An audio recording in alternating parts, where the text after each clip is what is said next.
সৈয়দনা ইব্রাহিম ওনার ছেলে ইসমাইলের দেখতে গেলেন। ওই দিন বাড়িতে সৈয়দনা ইসমাইল বাড়িতে নাই, বনে গিয়েছে শিকার করার জন্য।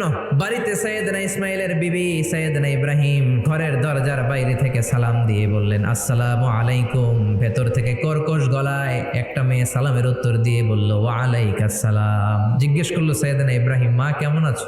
মেয়েটা কয়, বেশি সুবিধার না। তোমাদের খাওয়া দাওয়া কেমন চলে? ভালো না। তোমার জামাই কই? বনে গেছে। এবার মেয়েটা বলতেছে, আমনে কেডা?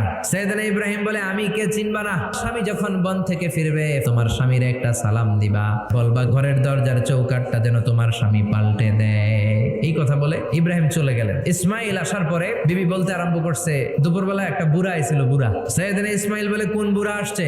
কি বলছে? বিবি বলে, আপনারে সালাম বলছে। ওয়ালাইকুমুস সালাম। আর কি বলেছে? আর বলছে ঘরের দরজার চৌকাট যেন আপনি পাল্টে ফেলেন। এই কথা বলার পরে সৈয়দনা ইসমাইল চিৎকার দিয়ে বলে, ও কি করলি তুই? নিজের কপাল পড়লি, নিজের কপালে নিজে কুড়াল মারলি।